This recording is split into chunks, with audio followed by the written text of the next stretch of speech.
est 20h sur les antennes de la télévision Futur Média. Bonsoir à tous, voici les titres de cette édition. Sit-in des étudiants thiessois qui se sont vus interdire leur marche. Assis devant les locaux du rectorat, ils demandent la reconstruction des infrastructures. Les élèves de Terminale E se préparent pour les anticipés de philosophie. Nous irons au lycée Maurice Delafosse à la rencontre de ces élèves qui n'ont pas tous fini leur programme. Et puis, ce 13 mai, 35 ans jour pour jour depuis la mémorable grève des enseignants de 1980. Le secrétaire général de la CSA reviendra pour nous sur l'évolution de la lutte syndicale au Sénégal. Pas question pour Macky Sall de dépénaliser le délit de presse. Pour le chef de l'État, il faut assainir le secteur. Dans ce journal, vous entendrez également les commentaires des principaux intéressés, les professionnels de l'information.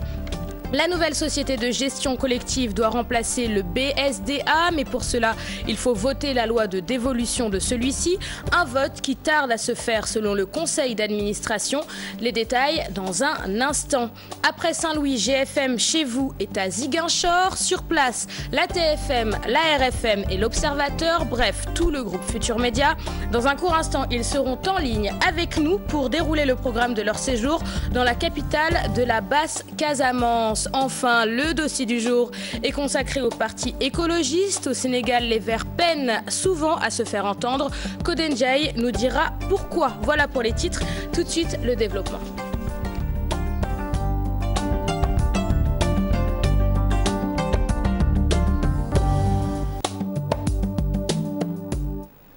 Chers téléspectateurs, bonsoir. Je vous l'annonçais en titre, le groupe Futur Média est actuellement à Ziguinchor. Le groupe montre encore une fois sa proximité avec les populations du Sénégal. Demain, c'est la cérémonie officielle de GFM chez vous. Et pour nous en parler, nous retrouvons en direct de la Casamance un des membres de la délégation. Il s'agit d'Elhadj Hassan Gueye. Elhadj, bonsoir. Bonsoir Léa, bonsoir à tous les téléspectateurs de la TFM. Alors Elhadj, vous êtes bien arrivé en Casamance ? Oui, bien arrivé, et comme vous l'avez dit dans vos titres, le groupe Futur Média remet ça. Après Saint-Louis, c'est au tour de Ziguinchor, le programme décentralisé du groupe Futur Média. Seul objectif, Léa, rapprocher les auditeurs, les téléspectateurs et les lecteurs de l'Observateur, n'est-ce pas, de leurs chers journalistes, chers techniciens animateurs. Le programme démarre demain, Inch'Allah, donc Léa, ici à la place mythique de Gao, ici à Ziguinchor, avec la cérémonie officielle qui sera présidée par le gouverneur de la région de Ziguinchor, M. Ibrahima Sakho, en présence également du maire de Ziguinchor, Abdoulaye Baldé, du directeur général du groupe Futur Média et bien évidemment de nos chers lecteurs, téléspectateurs et auditeurs.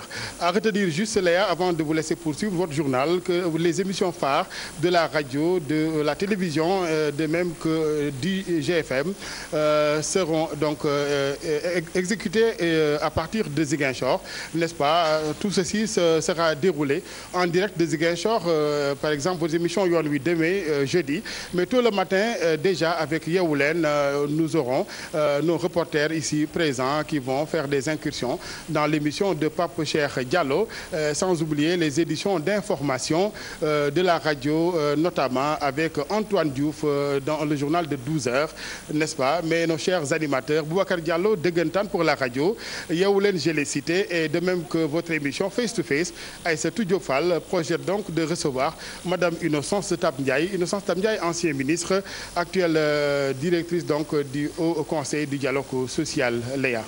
Un programme bien chargé donc pour le groupe Futur Média. Merci Elhadj Hassan Gueye, je vous le rappelle, en direct de Ziguinchor. Et n'oubliez pas bien sûr de saluer les populations casamançaises de notre part. À présent, direction l'université de Thiès. Ce mercredi, la marche des étudiants a été interdite. Les policiers ont d'ailleurs encerclé toute la ville et le campus social. À la place de la marche, les étudiants ont tenu un sit-in devant les locaux du rectorat. Ils réclament la reconstruction de leurs infrastructures. Cher Anta Diop, essaye la tire. Les étudiants de l'université de Thiès s'étaient donné rendez-vous au niveau du campus social conciliabule entre étudiants et forces de l'ordre. Finalement, ces dernières cèdent le passage aux étudiants sur ordre de la hiérarchie. Ils quittent le campus en ordre dispersé, direction le rectorat de l'université de Thiès. À la place de la marche, les étudiants ont tenu un sit-in. Toutes les unités de formation ont répondu présentes. Les étudiants ont porté le leur principale doléance devant l'autorité.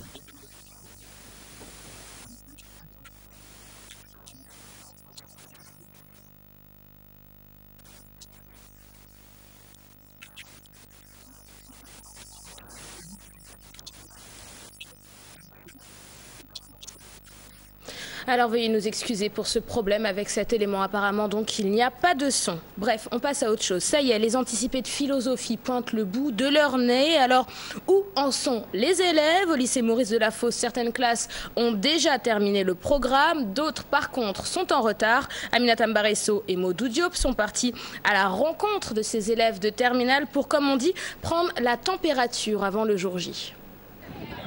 Ces candidats préparent les anticipés de philosophie. À quelques jours de la tenue des premières épreuves du baccalauréat général, la confiance est de mise. Actuellement, on est en train de faire des exercices de révision, tout ça, mais ça va, nous, alhamdoulilah, quoi, ça va, quoi. On est en pleine révision. Les profs donnent le maximum pour qu'on puisse terminer le programme. Nous avons presque terminé le programme. Il ne reste que des exercices à faire pour préparer les anticipés philo. Cette année scolaire a été marquée par des grèves, mais ces candidats en série L' ont pu terminer leur programme de philosophie. Particulièrement dans notre classe, on a fait pratiquement tous les cours. Mais il y a des élèves, il y a d'autres classes de terminale qui n'ont pas terminé le programme parce qu'il y a eu des mouvements cette année. Il y a beaucoup de classes qui n'ont pas eu de professeurs de français et de philosophie, tout ça. Mais nous, on est dans les révisions, on a presque terminé le programme. Seul souci pour Maktar, ses autres camarades encore dans l'impasse. Si je me mettais à la place des autres élèves, je dirais qu'on devrait repousser les examens parce que même si nous on étudie, il y a d'autres lycées, nos collègues qui n'étudient pas. En ce moment, comme l'année dernière, les élèves étaient en révision. Et nous sommes appelés aujourd'hui à reprendre les autres leçons qu'ils avaient commencées et qu'ils n'ont pas encore terminées. Le mieux ce serait, je pense que le mieux ce serait qu'on repousse un peu les examens pour que les autres aussi puissent se rattraper avec tout le temps perdu. Des choses qui font dire à ces élèves que la date des examens doit être repoussée. 13 mai 1980, 13 mai 2015, 35 années ont passé depuis la célèbre grève des enseignants à l'origine des États généraux de l'éducation. En cette date anniversaire, Mamadou Diouf revient sur l'évolution de la lutte syndicale au Sénégal. Écoutons le secrétaire général de la CSA. Ses propos sont recueillis par Fatidien. Avant le 13 mai 80, il faut dire que le mouvement syndical, d'une manière générale, n'était pas diversifié. Et pour l'essentiel, dans le secteur de l'éducation, il y avait le mouvement syndical enseignant affilié à la participation responsable, donc affilié au parti au pouvoir, et le mouvement syndical enseignant indépendant. Et le seul syndicat à l'époque, c'était le Sud-Est. Et de ce point de vue-là, donc, la lutte du Sud-Est, et notamment la grève du 13 mai 1980, et ses conséquences a eu une influence déterminante sur l'évolution du mouvement syndical, en termes de consolidation du droit syndical, en termes de refondation du système éducatif, en termes également de renforcement de l'indépendance du mouvement. Parce que les travailleurs ont compris maintenant que dans tous les secteurs, ils avaient le droit de monter des syndicats indépendants de tout parti politique, de tout gouvernement et de tout groupement d'intérêts économiques ou financiers. Et cette information à présent, le SUTSAS sursoit son mot de grève du 19 et 20 mai, coïncidant avec l'appel du mardi Seydina Limamoulaye suite à la demande de leurs camarades syndicalistes layennes. Le SUTSAS, conformément à sa tradition de répondre favorablement à de telles sollicitations, suspend donc la grève. La dernière en date remonte à 2011 avec la communauté chrétienne. Le 22 mai à 9 h au siège, le SUTSAS se réunira pour voir quelle suite donner à leur lutte. Je vous l'annonçais en titre, Macky Sall n'a pas l'intention de dépénaliser les délits de presse. Devant les membres du CNRA venus lui remettre leur rapport d'activité de 2014, le président de la République a déclaré encore une fois qu'il y avait trop de dérives dans le secteur, un secteur qui doit être assaini selon le chef de l'État. C'est un reportage signé Dissa Prera et Tierno Laurent Mendy. Face aux membres du CNRA, Macky Sall a énuméré certaines dérives de la presse sénégalaise. Aujourd'hui, nous le savons tous, mesdames et messieurs, des griefs sérieux et récurrents portent sur la frénésie de l'information sensationnelle, souvent sans vérification préalable. la question de la signalétique et plus grave encore, l'exposition du public à des contenus inappropriés, y compris dans des débats ou émissions communément appelées talk show. S'y ajoute la prolifération dans des sites internet de propos dont le contenu est hors la loi. Pour toutes ces raisons, difficile alors d'appliquer la loi sur la dépénalisation du délit de presse. Le président de la République va plus loin. Il faut donner un coup de balai au secteur de la presse au Sénégal. La République est aussi symbole de responsabilité. Elle postule également l'égalité des citoyens devant la loi, quelle que soit leur origine et leur profession. Je crois que c'est là où le bas blesse dans le nouveau code de la presse. C'est une question qu'il faut quand même examiner à l'aune de la Constitution. Il ne faut pas pour une catégorie choisir de leur extirper la possibilité de ne pas aller en prison lorsqu'ils commettent des délits. Pour rappel, la dépénalisation du délit de presse est une vieille revendication du SYNPICS. Aujourd'hui, un nouveau code de la presse est encore dans les tiroirs de l'Assemblée nationale. Pas de dépénalisation donc en ce qui concerne le délit de presse. Et pour les journalistes interrogés par nos reporters, même son de cloche, il faut assainir le secteur des médias. Autre revendication, la carte nationale de presse, nous disent Maïmouna Ndiaye et Mohamed Dia. Une modalité pour la reprise en main du nouveau code de la presse. Le chef de l'État est ferme. La dépénalisation est un faux débat. Ces professionnels de l'information approuvent. Nous ne sommes pas au-dessus de la loi, je pense.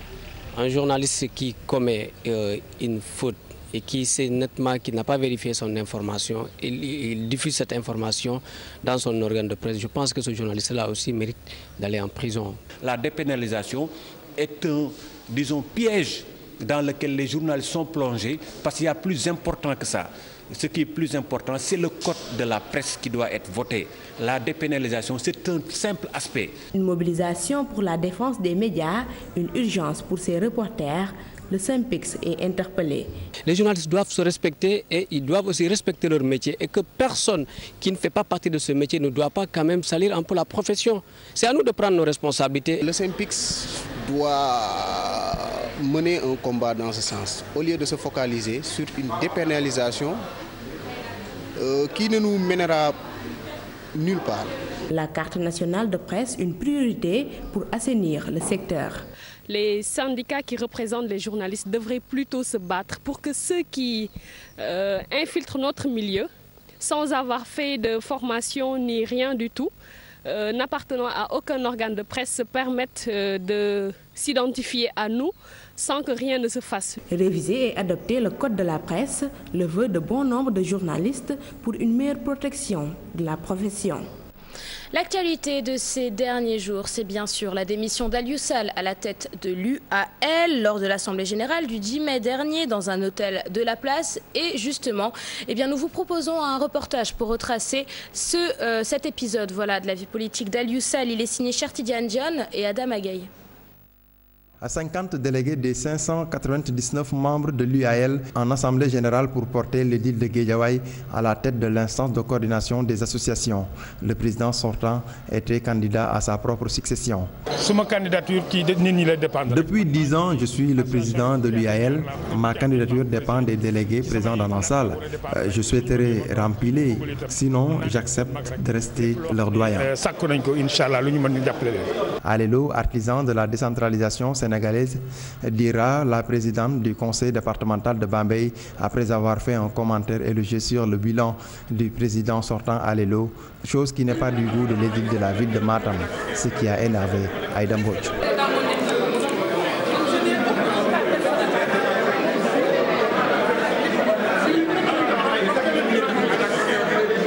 Le maire de Guédiawaye, porté à la tête de l'UAL, Aliou Sall, décline ses ambitions. Nous avons aussi la question du statut de l'élu local qui doit être amélioré et revalorisé. Au Sénégal, l'élu local a toujours eu une image, disons, de sous-hommes politiques. Mais cette image doit évoluer avec l'évolution de la réalité. L'édile de Guédiawaye démissionne sous la pression 24 heures après avoir été porté à la tête de l'instance de coordination des associations des élus locaux. La démission d'Aliou Sall à la tête de l'UAL sur toutes les lèvres, une démission diversement appréciée chez les politiciens, qu'ils soient de l'opposition ou du pouvoir. Hadi Attala et Modou Diop leur ont tendu leur micro. À peine installé à la tête de l'UAL, Aliou Sall rend le tablier. À l'opposition comme au pouvoir, c'est une décision forte, même si la manière laisse à désirer. Le maire Aliou Sall a été à la hauteur. C'est quelqu'un qui a compris très tôt que dans ce pays, il y a aujourd'hui une autre façon de faire de la politique et c'est très dommage. Il aurait pu se suffire de son élection comme maire de Guédiawaye, ce qui est somme toute normal de mon point de vue, mais comprendre que c'est manifester une certaine boulimie que de vouloir contrôler toutes les organisations qui tournent autour des collectivités locales. De l'avis du porte-parole du PDS, le démissionnaire a agi sur injonction et la mouvance présidentielle dégagée en touche. Macky Sall est conscient du danger que constitue aujourd'hui cette boulimie politique incarnée par son petit frère. Et certainement, il a dû, à son retour de voyage, l'appeler et lui dire de démissionner. Les succès de Aliou Sall n'ont rien à voir avec le président Macky Sall. Le président Macky Sall n'est jamais intervenu pour demander un quelconque soutien à faveur d'Aliou Sall. Aliou Sall s'est battu tout seul et a obtenu ce qu'il a obtenu. Donc, de ce point de vue, il faut qu'on cesse de verser dans l'amalgame. Babacar Gaye dénonce en outre le consensus dans le choix sous-tendu par des intérêts personnels. En politique, celui qui est élu pour exercer le pouvoir l'exerce au bénéfice et au profit de ceux qui ont tout fait pour qu'il arrive au pouvoir. C'est valable pour Abdoulaye Wade, c'est valable pour Macky Sall. On l'a élu de façon démocratique.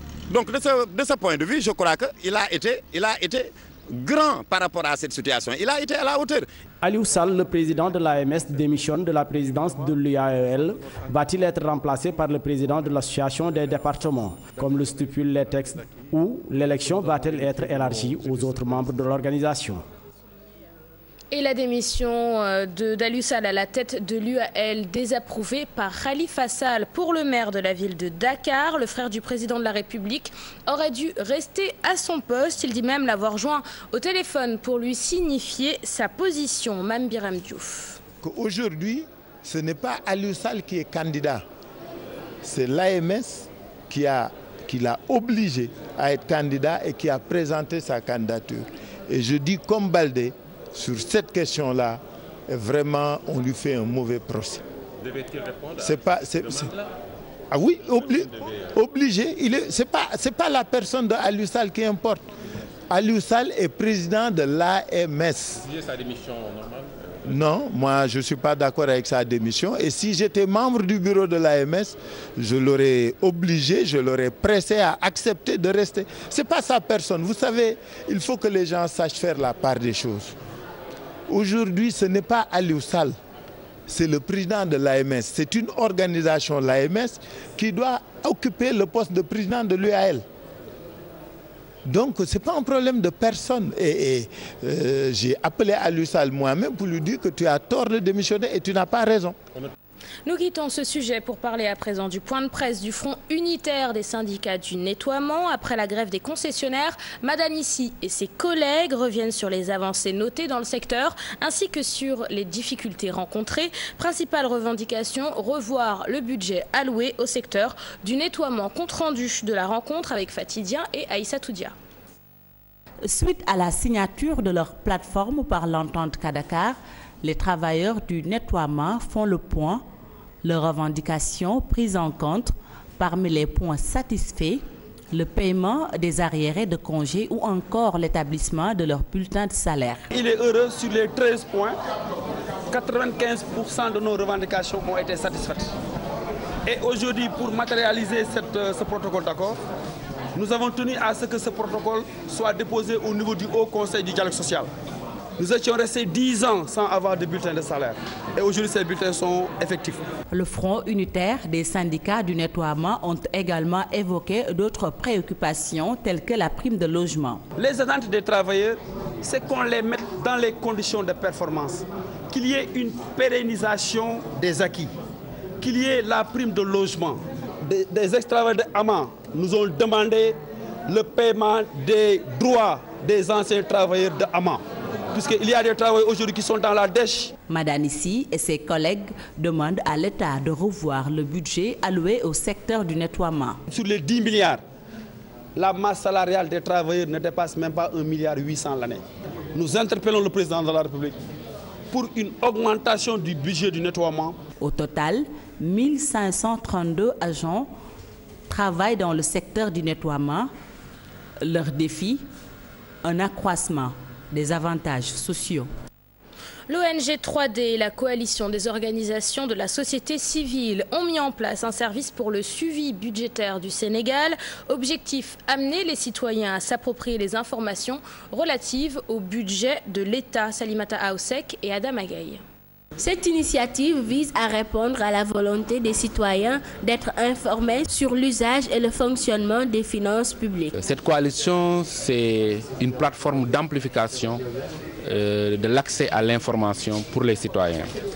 Nous avons constaté depuis 2009 que le code de transparence de l'UEMOA a été transposé au Sénégal, à travers lequel l'État s'engage à ouvrir le budget aux citoyens. Pour l'Oxfam, c'est une coalition qui vient à son heure vu le contexte politique actuel du pays. C'est pour ça que Oxfam accompagne toutes ces organisations de la société civile pour que cette réalité puisse surgir et que nous puissions faire des bons en avant dans une gestion beaucoup plus transparente, beaucoup plus efficace, plus efficiente, je dirais, du budget au Sénégal. La coalition nationale des OCS n'est pas seule, car le département de la bonne gouvernance de l'État a promis un accompagnement à long terme. Nous, notre rôle sera de faciliter ce lien entre les ministères, le ministère des Finances, le ministère sectoriel et la société civile pour que l'ensemble des informations budgétaires puissent être traitées et rendues accessibles à l'ensemble de ces organisations de la société civile. Le but recherché dans cette coalition est de faire participer les citoyens à l'élaboration, à l'exécution et au suivi budgétaire pour la promotion de la bonne gouvernance et des droits humains. Vous le savez, la nouvelle société de gestion collective doit remplacer le BSDA. Seulement, la structure ne peut démarrer ses activités qu'après la suppression du Bureau sénégalais des droits d'auteur. D'ailleurs, ce dernier ne peut être supprimé qu'avec le vote de la loi de dévolution. Un vote qui tarde à se faire et le conseil d'administration s'impatiente. Reportage Fatima Taba et Maudou Diop.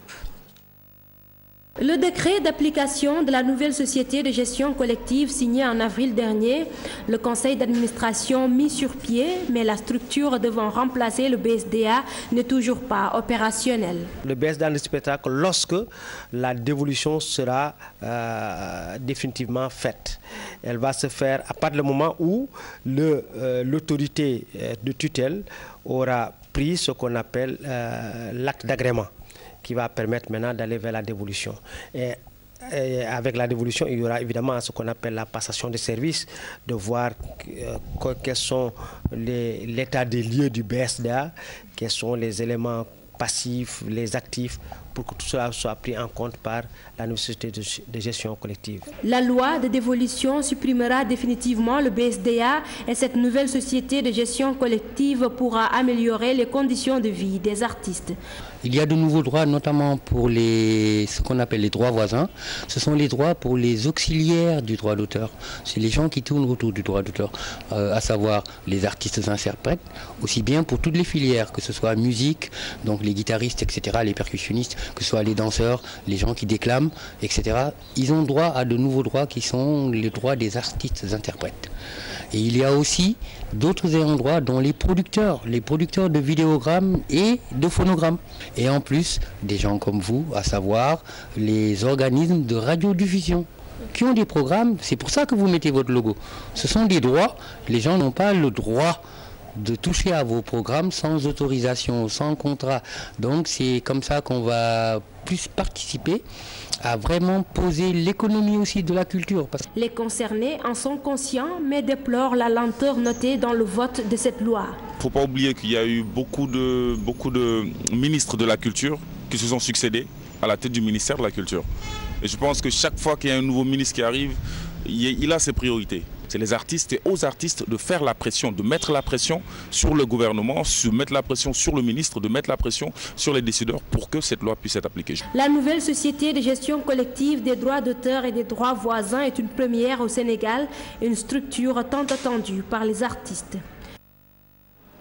Et voilà de quoi réjouir les amateurs de jazz. Les préparatifs de la 23e édition du Saint-Louis Jazz Festival prévu du 20 au 25 mai prochain vont bon train. Pour rassurer les partenaires, les organisateurs ont tenu un point de presse ce matin. Au programme du festival, ils nous promettent la participation de grands noms du jazz. Pape Cherdiak. La vieille ville en pleine effervescence à 10 jours du 23e Saint-Louis Jazz Festival. Les réceptifs hôteliers affichent déjà plein selon les organisateurs. Il faut s'attendre à recevoir beaucoup de monde cette année. Force est de reconnaître que vous ne trouverez pratiquement, en tout cas sur l'île de Saint-Louis, un hôtel qui est donc vide. Pratiquement tout a été réservé. Le festival, un bon moyen de vendre la destination Sénégal et de booster l'économie locale. Il reste incontestable aujourd'hui qu'en ce qui concerne la promotion de la destination, voilà, c'est un temps fort. On pense aujourd'hui que c'est un bon moyen de booster l'économie de la région, de booster un peu la fréquentation de la destination et donc qui gagnerait ce festival d'ailleurs à être prolongé sur beaucoup plus de jours. Une programmation riche en couleurs est annoncée pour le plus grand bonheur des férus de jazz. C'est une programmation donc assez diversifiée mais qui reste très jazzy. Donc par exemple la tête d'affiche de cette année sera Wallace Rooney qui vient des États-Unis et qui est un digne héritier donc de Miles Davis. Nous avons des groupes français, des groupes suisses. L'innovation, on a un groupe cette année qui vient d'Italie et qui est donc vraiment composé de femmes. Les artistes locaux ne seront pas en reste. Ils se produiront à l'occasion des off. D'autres activités comme le dépistage au VIH-Sida et aux maladies cardiovasculaires sont aussi au programme de cette édition, dont le parrain est Mamadou Diagne Ndiaye, président du CNOS. Et puis le monde de la culture endeuillé avec le rappel adieu de l'écrivain professeur Hamadi Alidien. Il est décédé ce mercredi à l'hôpital général de Grand Yoff à la suite d'une maladie. L'homme fut un brillant homme de lettres, auteur de plusieurs publications.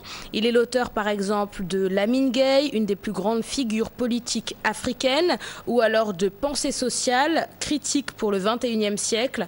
La cérémonie de levée du corps est prévue demain à la mosquée du Point E, suivie de l'enterrement au cimetière musulman de Yoff. Que Dieu l'accueille dans son paradis. C'est parti pour la page des sports.